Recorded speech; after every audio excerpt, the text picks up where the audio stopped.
pretty nerve-wracking up here if I'm screaming.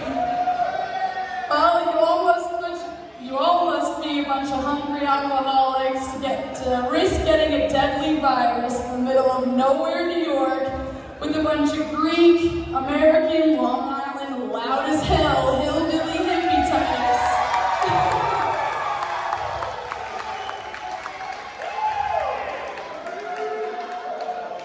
I guess I should start by saying I'm the other Giorgio. Adam, well, now there's more than one other Giorgio. Adam's little sister Zoe. Definitely not the typical speechwriter of the family. Unfortunately, the only other one you're gonna get tonight. I'm also pretty sure I'm Adam's best man, but I was never formally told this title.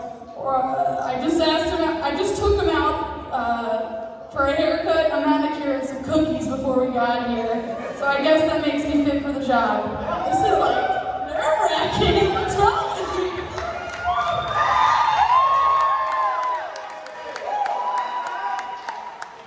This speech wasn't exactly easy to write, because Adam and I have a history of making fun of most wedding speeches.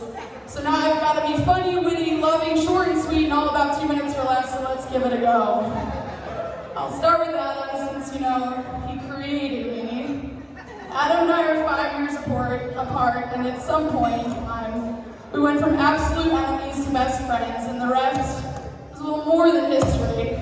Around the time we became best friends was also the time all girls had to get approved by me. And this wasn't really my doing. It was Adam across a crowded concert looking for a nod or a minimum of blink for me to say, yeah, she's cool, but she didn't really get often with the previous candidates.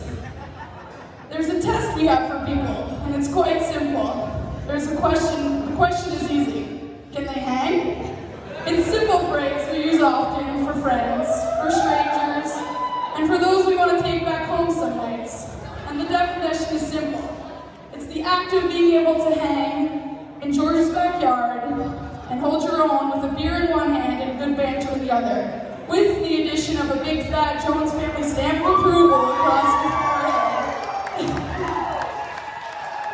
And there's definitely even a few that couldn't hang. Maybe it was the one who became a witch, or maybe we'll save that story for another time. But then we met Kelly.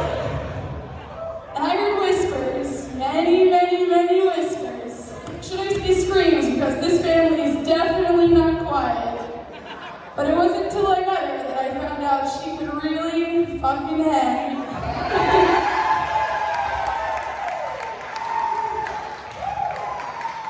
More importantly than Kelly and Adam clicking was Kelly and I clicking. Because if you're going to be best friends with my best friend, we have to be best friends, and then we're all best friends, and it seems she fits the cut. The first time we met Kelly, we had a few too many drinks, wore the same dress, and decided we kind of looked all alike.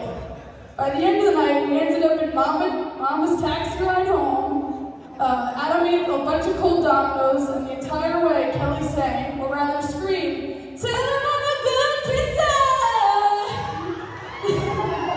Over and over again in the car, with George holding his ears and Grace singing and dancing along. A few months go by, and we meet Julie, AJ, Kennedy, and Mama Trish in the Gilboa house. Our families became one for the first time. And it was then that I knew that these people, and my people, were meant to be a family. And now, meeting all of you, I'm glad we've expanded our family to this many. Many trips, gathering, and FaceTimes later, these two decided to get married. I think we were all on board pretty immediately. Kelly is electric. Her energy radiates the room, always on, rarely off, loving. She really is one of a kind, and I'm glad she found my brother on that one fine day in those red Crocs on the elliptical. These two adventure-loving, wicked smart, warm, happy souls were meant to be, and I'm truly inspiring. Kelly, thank you for loving my best friend and becoming his favorite person.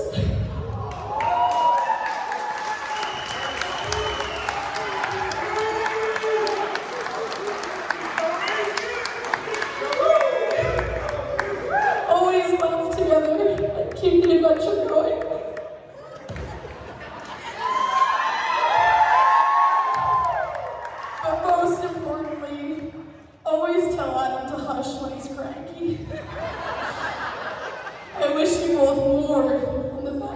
this life has to offer.